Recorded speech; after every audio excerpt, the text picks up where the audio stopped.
So over the past few months I've been asked repeatedly to make a video about wood finishes, and today is that day. So as this video says, it's about finishes, and I could go on all day about the thousands and thousands of different finishes out there. So what I've done is I've grouped together just a few finishes that I use on a regular basis, and we're going to talk about those. Okay, so let's get started. Teak oil, Danish oil, where are they? Teak oil. What is teak oil? Well, surprisingly, it's nothing to do with teak. It's really just a mixture of linseed oil, tung oil, varnishes and a few resins. It penetrates the wood, protects it from the inside. It's ideal for dense woods like Iroquois, mahogany and acacia. It's UV and water resistant, so perfect for outdoor use. Now, the same as most finishes, you'll need 2 or 3 coats. Apply it with a rag or a brush. Wait 15 to 30 minutes between recoating. You also want to remember that when you finish with the rags with teak oil or Danish oil on, put them in water, as there is the possibility that they can spontaneously combust. Speaking of Danish oil, I would lump this in together with teak oil, as the formulations are pretty much the same. The only difference is I would use teak oil for external projects and I would use Danish oil for interior projects. French polish.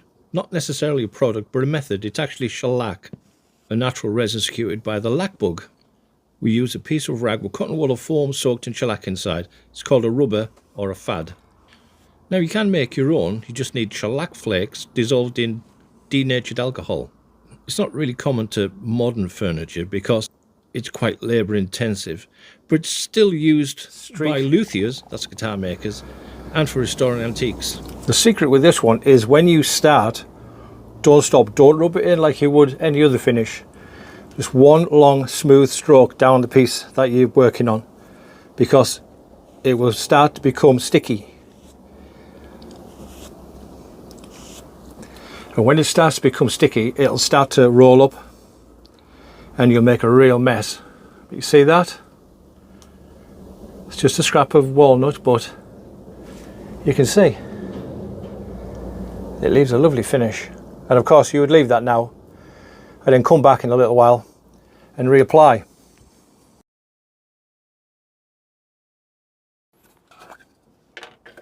And then we have beeswax. Well, beeswax, one of the oldest and most natural wood finishes. It's prized for its simplicity, its natural sheen and pleasant aroma. What is beeswax? Well, it's a natural oil produced by honeybees. In woodworking, it's usually applied pure or as part of a blend with mineral oil, turpentine or carnauba.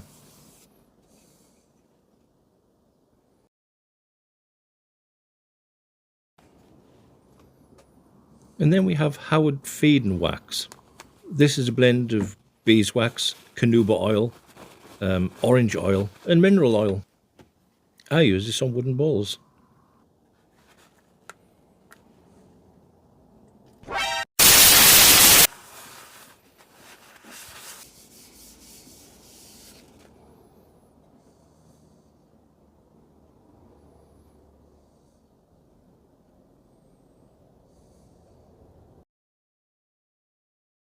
Now, you will realise by now that Osmopol is one of my go-to brands. It's made from plant-based oils like sunflower, soybean, thistle, with a few natural waxes thrown in, like carnauba and candelia. It's microporous, it breathes with the wood and doesn't leave a plastic-type film. It's durable, water and spill-proof, and it's fast-drying. I would also add fiddies to this, because it may not be exactly the same as Osmo, but it's a hard wax finish and it does exactly the same job. Mineral oil. Well, mineral oil is one of the most widely recommended finishes for cutting boards and other kitchen utensils such as butcher's blocks, salad bowls and utensils. It's loved for its safety, ease of use and ability to nourish wood, and it doesn't go rancid. So let's have a look at how we do. This is the beeswax. It's a lovely finish. It's a bit dull at the moment, but you could put several coats on, you could buff it up and it will look super shiny. if you wanted to. I don't particularly like super shiny woods, but it's up to you. This one is the Howard's, the feed and wax. So that's pretty good. I like that one. That's had 2 coats on. That's how you should have it. Just as that little sheen. That's how it should be. So that's that one. Then what have we got? The Danish oil, which is a little bit of a sheen on it. 2 coats again. But you could put 2 more coats on if you wanted and buff it up. It's up to you. So that's that one. And then we have the teak oil. Again, not so shiny. It's quite dull, but you see how they are both pretty much the same. So, and then we have the shellac.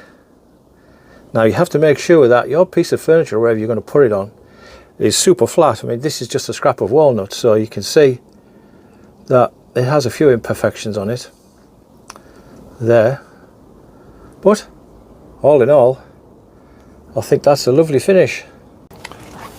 So there you go. That's finishes. Like I say, I could talk all day about finishes, but you've got things to do, and so have I. So I just talk about the things that I use on a regular basis. So that's that. Now then, I've been asked to do a few questions that people have asked. So there's only 3. So I'm going to read these out, give you a brief answer, so that you get to know me better, apparently. So here we go. First one says, love the videos. Thank you very much. Is there anything that you could suggest building that's a surefire money earner? No, basically, because it's all trial and error. What sells for person A won't sell for person B, and what sells for person B won't sell for person C. It's that kind of thing. It's like all these videos that you see on YouTube, that these that say, I made this, and in a week I've made X number of pounds or dollars, and that kind of thing. That doesn't happen, or very rarely. It may happen for 1 or 2 people, but for the majority of us, we just plod on trying to make a living. That's it. Now, I would suggest watching those videos because they are entertaining, they are good, and if you see what they're making, you can make it too, and it's one more product that you can add to your product line. You learn how to build it, and you may sell it, and who knows, you may be that one person who does sell loads of them, but most people don't. So I would say just make what you like and see how it goes. So hope that's helpful. The next one says, could you tell me what your previous employment was? Just curious.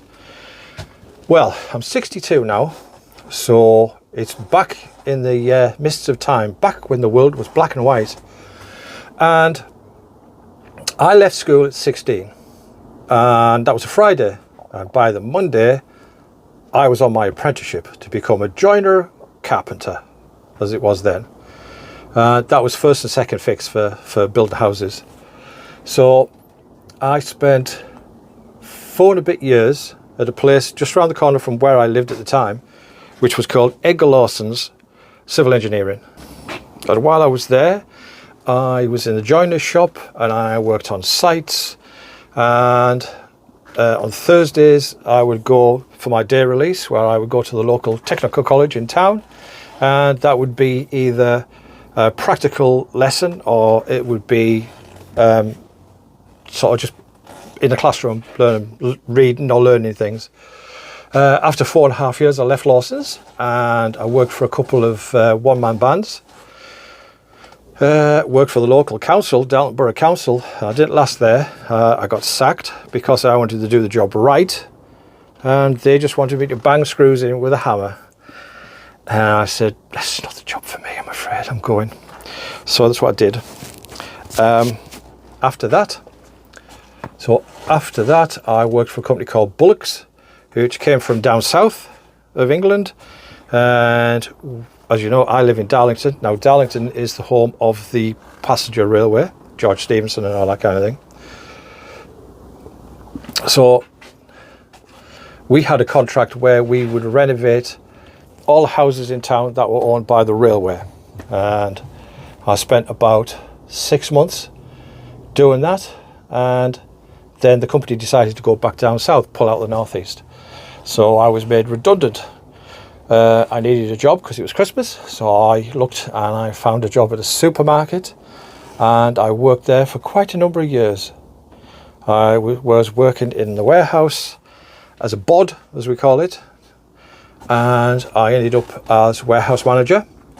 And then when I got made redundant from that job, I started this. And the first thing I was making was horse jumps and tack boxes, blanket boxes, things like that. Then I saw Black Forest making river tables, and I thought, oh, that's interesting, I might have a go at that. So I made a few of those. People hadn't seen them before, so it kind of went a bit mad. So made a few more, then branched out into different things that were made from wood and resin, put my own spin on it, you could say, and never looked back. So yeah, and here we are. Last question, you'd be pleased to know, says, hope you don't mind me asking, but what other things do you make other than woodworking? Well, obviously there is the woodworking, there's the resin, because I do pure resin, I do wood and resin. I also do the large nose art, which you see down there is a flying tiger. And what else do I do? Basically anything that pays money, within reason, of course, you know, and isn't illegal. Yeah, I do have one idea that people keep asking me about, particularly at fairs, and that is, do I do courses? So I am looking into doing wood and resin courses over this summer, where one person would come into my workshop, because it's not that big, obviously you'd have to tidy up, and there'd be a week-long course, and I would teach them how to make something, whatever they wanted to make, and just give them the general sort of lowdown of woodworking and resin and whatever else, you know. But like I say, it's still in the planning at the moment, so we shall see. Anyway, 3 questions answered. I've bored you long enough. I hope you found the finishing interesting, and I'll see you next week. See you later.